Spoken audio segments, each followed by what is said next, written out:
Señora Presidenta, gracias por estar aquí, como siempre, muy amable. Muy buenos días, muchísimas gracias a usted por la amabilidad de la invitación y buenos días a todos quienes nos escuchan.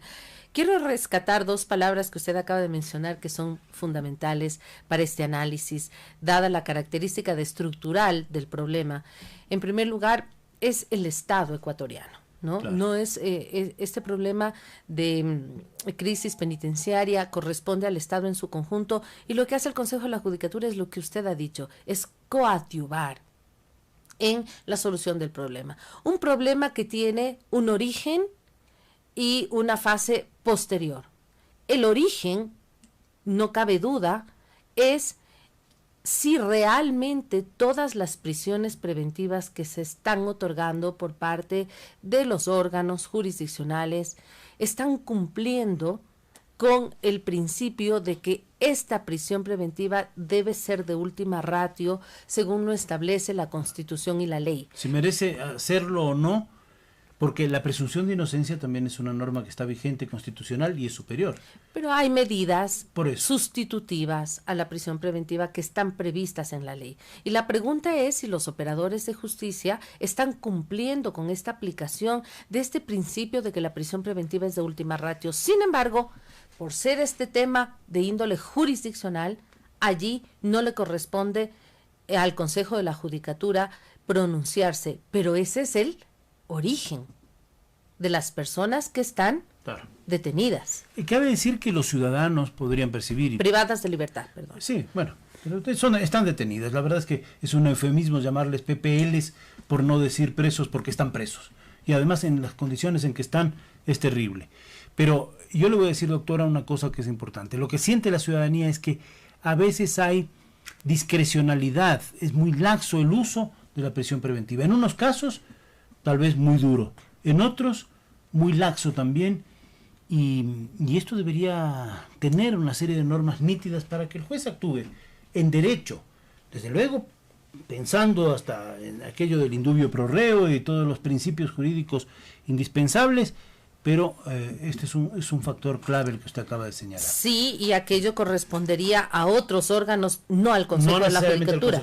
No, porque nosotros no podemos interferir por el principio de independencia judicial en la administración de justicia. Lo tengo nítido. Corresponderá entonces, por ejemplo, se me ocurre, conforme su pregunta y su inquietud, a la Corte Nacional de Justicia establecer las resoluciones necesarias y de obligatorio cumplimiento del resto de órganos jurisdiccionales al respecto.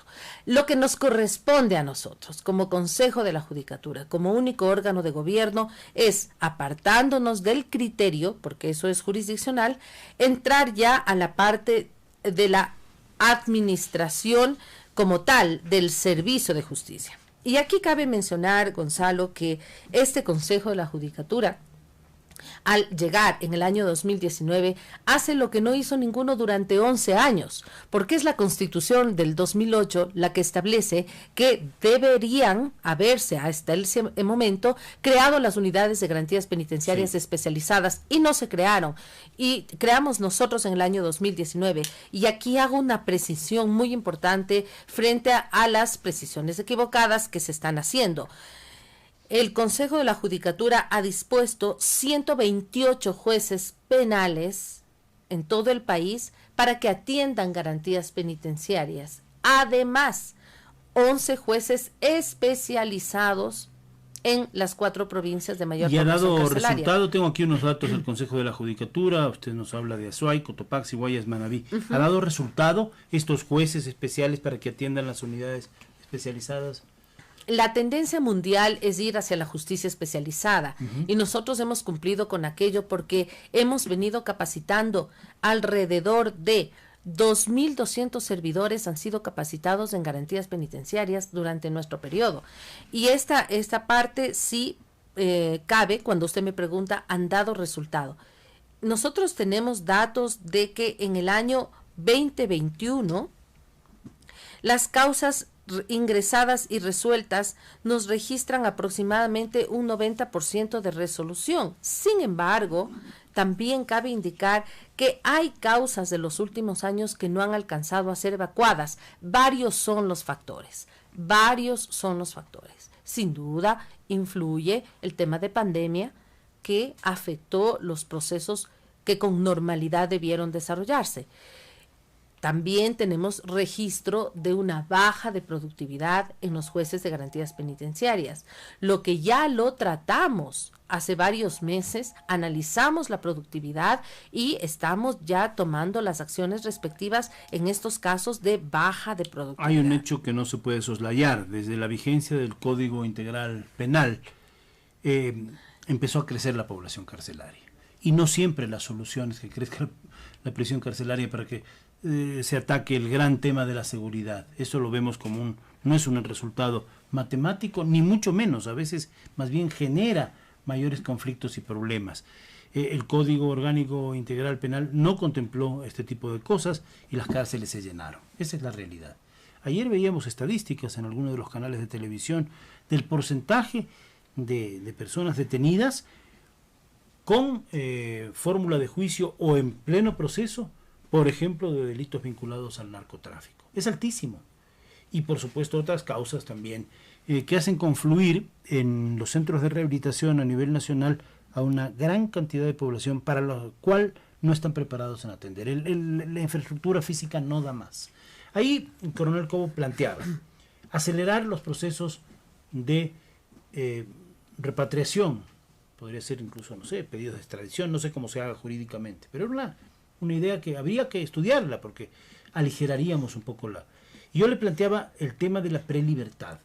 La prelibertad, por supuesto, cumpliendo con todas las normas de derecho, debiera tener también, no sé si en estas propias unidades de garantías penitenciarias o en otra unidad ad hoc que se cree, la revisión expedita de los procesos. Hay muchos detenidos que dicen, no tenemos plata para pagar los abogados y por eso no podemos salir. Y vemos como este señor Rasquiña, que era el líder de una banda, salió mucho tiempo antes de que se haya cumplido la pena, no sé si con la ley en la mano o no, eso habría que analizarlo, y bueno, después lo mataron. Pero hay este desbalance que evidentemente clama por justicia en el país. ¿Cómo podemos hacer? Y yo digo, insisto, toda la institucionalidad, usted había mencionado, esto le compete a la rehabilitación, le compete a la Corte Nacional de Justicia, pero creo que esto nos compete a todos como sociedad. Es ¿no? verdad, a todos en el ámbito de nuestras competencias.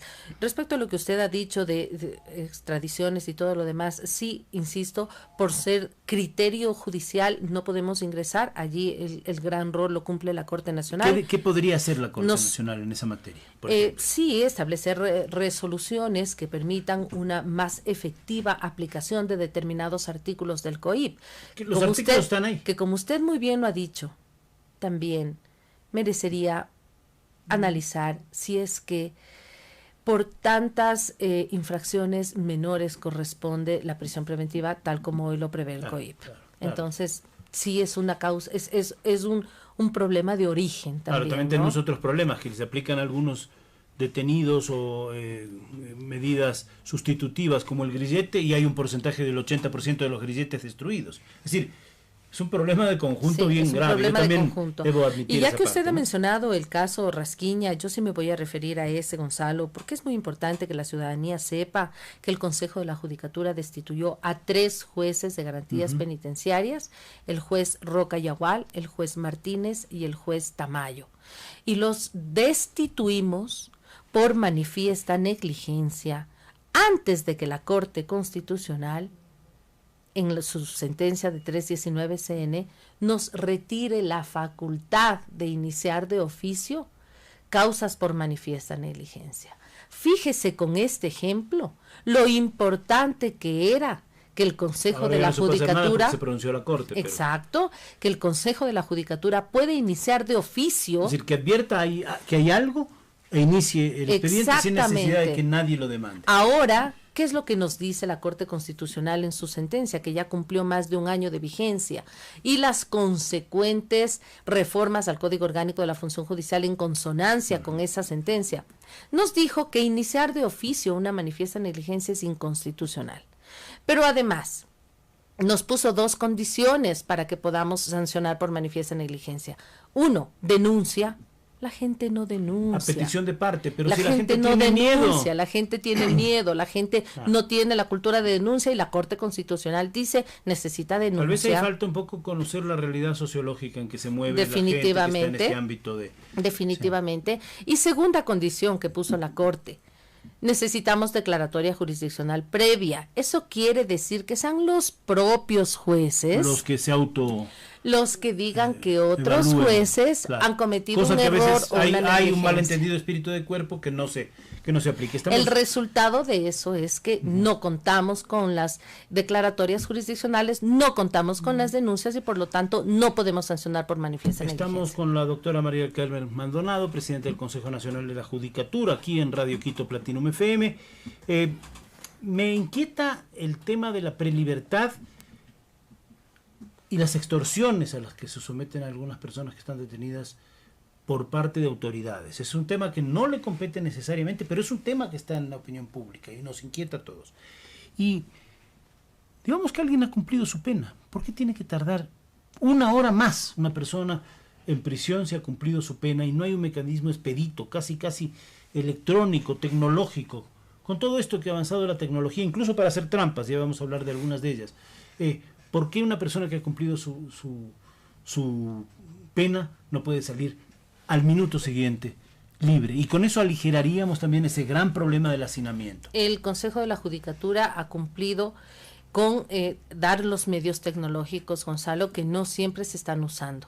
O sea, pero los medios tecnológicos existen. ¿Los tiene a su disposición? Ventanilla virtual. Tenemos la ventanilla virtual. Ya. Hemos subido en un 181% la venta de tokens y firmas electrónicas. Obviamente, para que funcione la ventanilla virtual, necesitamos que los escritos se presenten con firmas electrónicas. Ya, ahora también sabemos que hay el acceso a la tecnología. Que no tienen acceso a la tecnología, que no saben, hay personas que no tienen un centavo y están en prisión. No los podemos dejar ahí de por vida, por Dios. Cuando usted menciona esto de que las personas que no tienen dinero y están en prisión, es así. Y por eso uno de los órganos de la función judicial, autónomos por supuesto, es la Defensoría Pública. La Defensoría Pública ha venido haciendo un gran trabajo respecto a estas personas que no tienen recursos.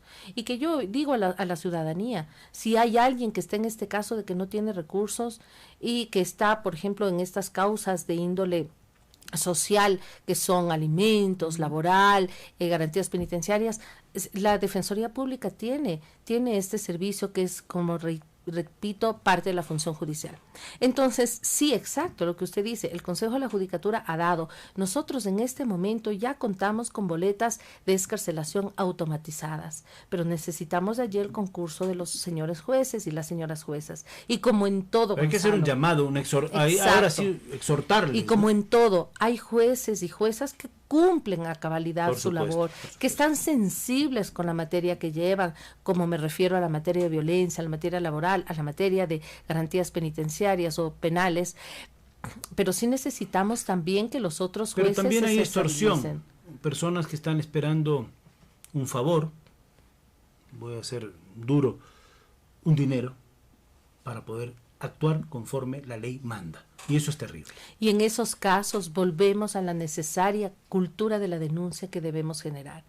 Que nos hagan conocer, Gonzalo, por favor, háganos conocer cuando un operador de justicia les esté solicitando dinero, porque nosotros somos muy estrictos en eso. La gente tiene temor también de denunciar. Exactamente. Decirlo, ¿no? Estamos dialogando con la presidenta del Consejo Nacional de la Judicatura, doctora María del Carmen Maldonado. Nos imaginemos el escenario de la semana pasada allá en Guayaquil, y de esos 119 muertos, muchos dicen, sí, son las cabecillas, son las bandas, seguramente hay también una persona a la que se le cruzó una bala perdida, un inocente, una persona que tenía que acceder a la prelibertad y se murió en esa balacera. Todo esto de lo que estamos hablando es un gran drama social. El Estado explica que podría haber las mafias internacionales, los carteles de la droga, el cartel de Sinaloa, el cartel Nueva Generación en conexión con las bandas, choneros, killers, todos estos nombres. Podría ser así. Desde la cárcel se operan secuestros, asaltos a bandas, tienen armas. Si no solucionamos como Estado, como país, este conjunto, vamos a ver este problema repetido. Y hay analistas, y esta semana hemos entrevistado a varios de ellos que entienden la materia, que han estudiado ese tema, que dicen que el problema se está llevando ya a las calles de modo reiterado. Y explican así, por ejemplo, los sicariatos en Guayaquil, explican así que en algunos de los barrios de Quito hay banderas pintadas de tal o cual banda o mafia o clan, yo no sé cómo se llame, diciendo este es nuestro territorio para operar microtráfico. Es decir, el problema es bastante más grave de lo que parece y más duro que la triste noticia del fallecimiento de 119 personas por asesinato, porque eso es así. ¿Qué hacemos como sociedad? Insisto, esto nos compete a todos dentro Sí, del ámbito de competencias que tengamos cada institución, y por eso es que, por ejemplo, el Consejo de la Judicatura ha llevado a cabo videoaudiencias ya, ha permitido a SNAI. Apenas llegamos en el año 2019, suscribimos un convenio con SNAI y además estamos integrando la mesa anticorrupción con SNAI desde el año 2020. ¿Y qué nos ha permitido esto? Por ejemplo, coordinar el tema de las videoaudiencias o las audiencias que se realicen desde los centros de privación de libertad. Esto ha tenido un impacto también en la policía. Imagínense lo que es el traslado de las personas privadas de libertad hacia una unidad o hacia otra, con el riesgo que esto conlleva, etcétera. Entonces, las videoaudiencias, que es lo que compete al Consejo de la Judicatura, darle infraestructura tecnológica, física, etcétera, nos han permitido. Estas personas que custodian, los policías que custodian también a los reos, están en riesgo. Yo les veo a veces temerosos y Exacto. con lógica razón, son seres humanos. Y son padres de familia. Y son padres de familia. Y madres ¿Saben de qué? familia. Por rescatar a un colega mafioso, lo pueden matar a una persona de estas. Veía lo mismo en los rostros de los militares que decían, vamos a tener que entrar al círculo. Los militares no están preparados para eso.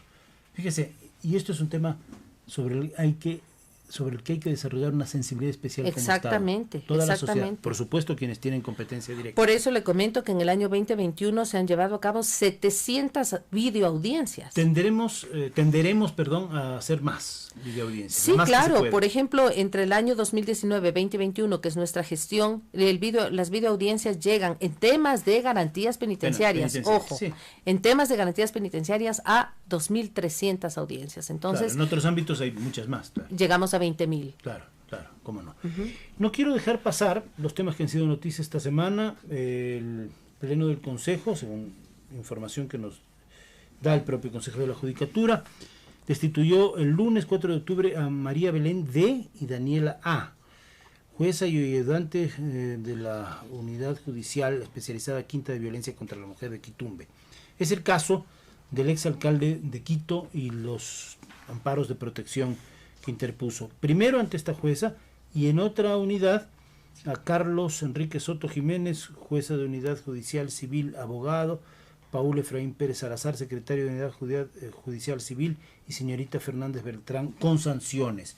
Explíquenos en qué consiste cada uno de estas dos decisiones recientes y cuál es la justificación. Los ciudadanos recordarán que hace algunos días la presidenta del Consejo de la Judicatura dictó medida preventiva de suspensión en contra de los servidores que presuntamente a ese momento habrían cometido... Suspensión quiere decir que ese momento ya no podían ejercer su cargo hasta que se decida. Exactamente, hasta que se revoque la medida de suspensión.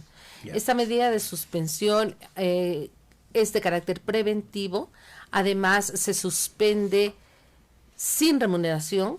Esa es una reforma importante de diciembre de 2020, porque antes la suspensión seguía ganando remuneración, es decir, básicamente eran vacaciones pagadas, pero hoy ya la Asamblea acogió nuestro pedido de revisar esto y se hizo también de nuestra parte la petición de investigación en transparencia. Nuestra Dirección Nacional tal vez de ahí Transparencia. lo justo sería que si no se demuestra la responsabilidad, se le devuelve el dinero. Es eso lo que sucede. Claro, exactamente, es eso lo que sucede. En algunos casos, digo, ¿no? No necesariamente en estos. A ver.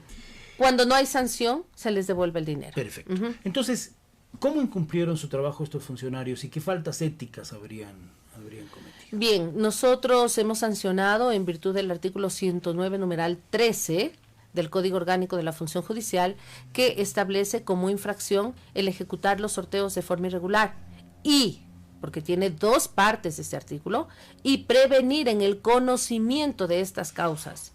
Luego de que hay un sorteo irregular, prevenir, es decir, aquí sí es parte los jueces, prevenir en el conocimiento, porque ya si se verifica un sorteo irregular, no se puede prevenir en el conocimiento de la causa por parte de los jueces. Entonces aquí, dado estos dos verbos rectores de este artículo, tienen responsabilidad tanto quienes participan en el sorteo cuanto quienes previenen en el conocimiento. Y por eso es que la sanción ha sido para servidores como ayudantes judiciales, etcétera, así también como para jueces. La tecnología nos puede servir para desarrollar esas audiencias virtuales, nos puede servir para tener listas las boletas de libertad, pero también nos puede servir para que alguien haga trampa, como parece que es manifiesto en este caso. En los dos casos, en los que hemos analizado, se verifica un sorteo irregular. ¿Y por qué sorteo irregular? Porque en todo caso, usando el módulo de sorteos, con un acta de sorteo, se hacen asignaciones a, en el primer caso, por ejemplo, en el caso de la jueza Domínguez, siendo una acción de protección, se lo hace como juicio de violencia, claro, por otra causa. Y en el caso del juez Soto, siendo una medida cautelar, se lo vincula a un juicio del 2020. Y quien previene conocimiento no se deliberado da aparentemente. Exacto. ¿Cuántas causas más habrá de esas? Varias, y nosotros estamos, el día de ayer hemos recibido el primer informe de la Dirección de Transparencia sobre la auditoría de causas de sorteos en garantías jurisdiccionales que solicitamos hacer.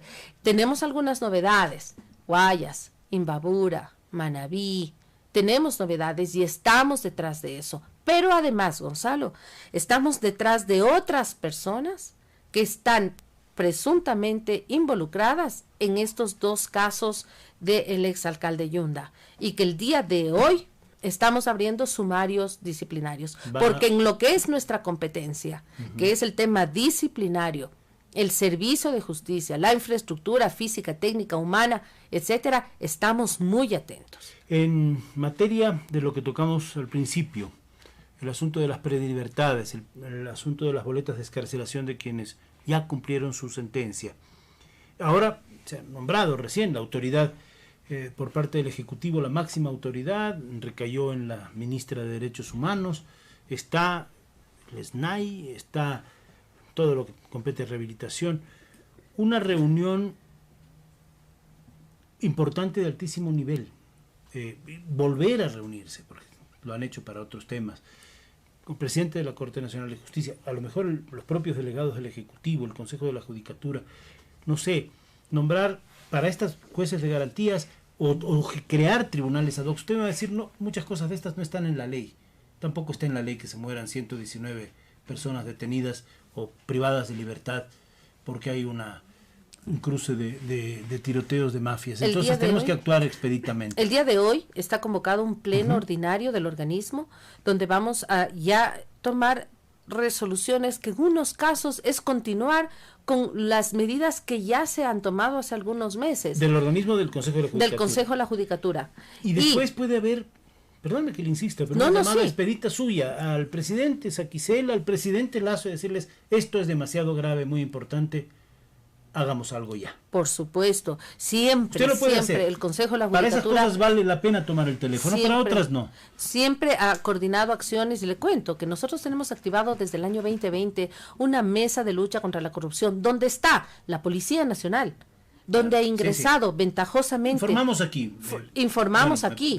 Hay instituciones que no se sumaron a la mesa.